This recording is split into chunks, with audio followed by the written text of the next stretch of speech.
Radhe Radhe blog में आप सभी का स्वागत। तो सोम प्रदोष व्रत की कथा सुनाती हूँ। तो मैं अभी पूजा करी हूँ। मैंने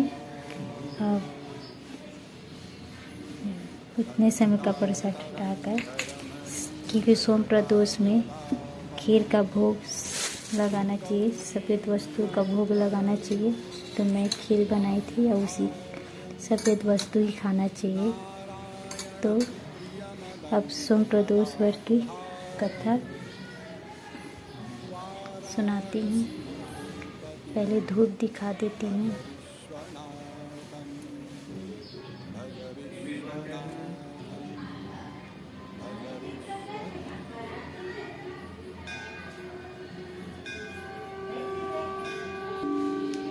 बोलो भोलेनाथ की जय।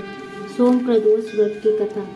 व्रती प्रातः काल नित्य क्रिया से निमित्त होकर आचमन प्राणायाम करे तथा सूर्य को अर्घ्य दे या संकल्प करे कि आज से मैं अपने मनवांछित फल की प्राप्ति के लिए सोम प्रदोष व्रत का निमित्त रूप से शिव पार्वती की पूजा सहित करूंगा।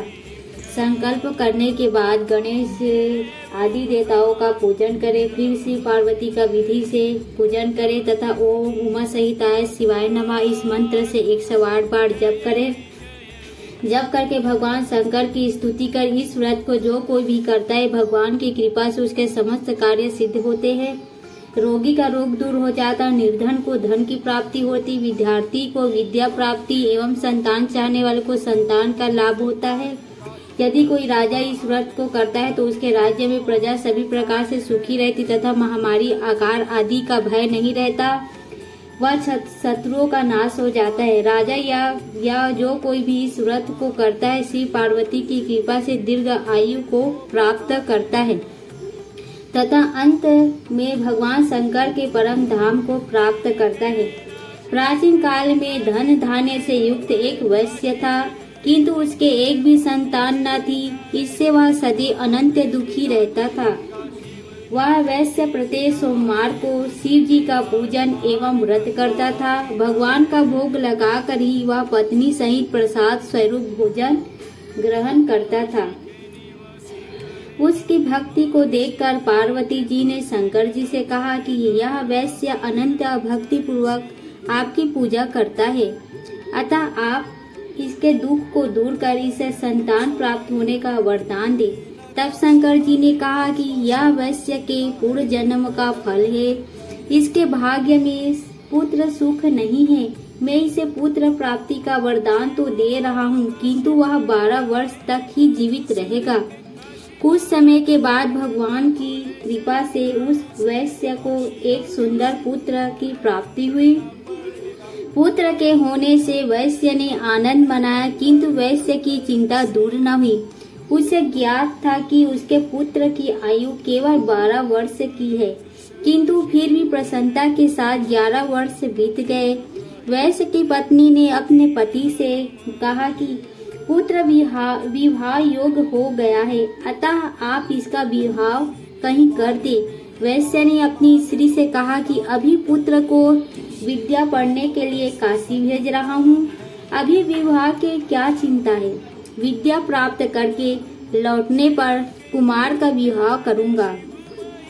इस प्रकार से अपनी पत्नी को समझा बुझाकर उसने पुत्र के मामा को बुलवाकर विपुल धन दिया और कहा कि तुम अपने भांजे को विद्या अध्ययन के लिए यज्ञ आदि कराते हुए तथा ब्राह्मणों को भोजन व दक्षिणा देते हुए काशी ले जाओ।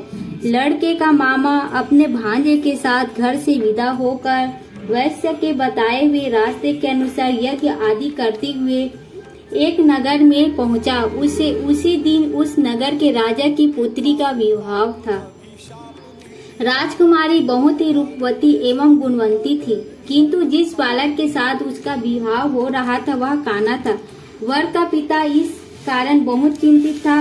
वर के पिता ने जब स्वर्ण गुण संपन्न उस वैश्य पुत्र को देखा तो उसके मामा से कहा कि आप इस लड़के को कुछ समय के लिए मुझे दे दो तो आप मुझ पर बहुत बड़ी कृपा करेंगे।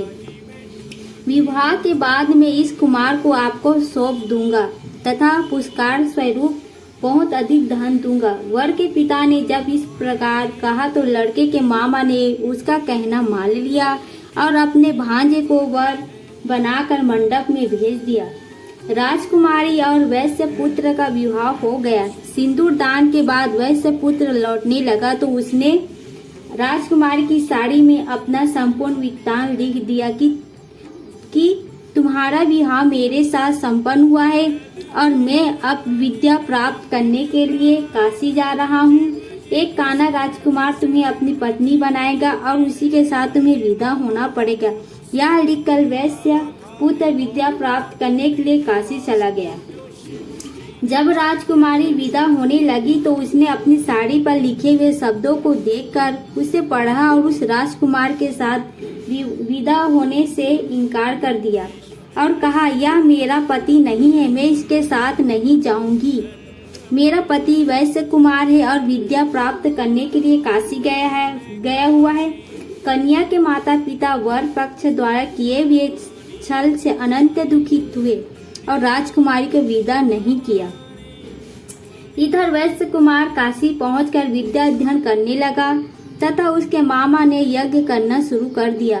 जिस दिन 12 वर्ष पूर्ण हुए लड़के ने कहा कि आज कुछ शारीरिक कष्ट है, अतः अब मैं आराम करूंगा। ऐसा कहकर लड़का अपने बिस्तर पर जाकर लेट गया और मर गया। थोड़ी देर बाद मामा ने आकर देखा तो भांजे को मरा हुआ पाया, जिसके कारण वह बहुत दुखी हुआ, किंतु यज्ञ के भंग हो जाने के डर से चुप रहा। यज्ञ की पूर्णाहुति होने के बाद जब सभी लोग वहां से चले गए तब तो उसने बड़े जोर से रोना आरंभ कर दिया। देर लोग से शिव पार्वती इधर से कहीं जा रहे थे। पार्वती जी ने शिव जी से कहा, कोई यह कैसा करुण क्रदन कर रहा है, वहां चलकर देखना चाहिए। पार्वती जी के कहने पर शंकर जी वहां पर गए जहां पर वैश्य रो रहा था। तब बालक मरा हुआ पड़ा था। पार्वती जी ने कहा, यह तो वही बालक है जो आपके वर के प्रभाव से उत्पन्न हुआ था। इसे आप जीवन दान दे ताकि इसके परिवार वाले का दुख दूर हो जाए, सुख की प्राप्ति हो। शिव जी ने कहा, इस बालक की आयु पूर्ण हो चुकी है, किंतु आपके कहने पर मैं इसे जीवित एवं दीर्घायु किए देता हूँ। ऐसा कहकर उन्होंने उस मृत बालक को जीवन दान दिया तथा स्वयं अपने लोक को चले गए। कुछ दिन के बाद बालक समस्त विद्याओं में निपुण होकर अपने मामा के सहित अपने नगर को चल दिया। मार्ग में उसी नगर में फिर वहीं रुका जहाँ पर उसका विवाह हुआ था। वहाँ पर उसने यज्ञ किया तथा ब्राह्मणों को भोजन कराकर दक्षिणा दी। राजा को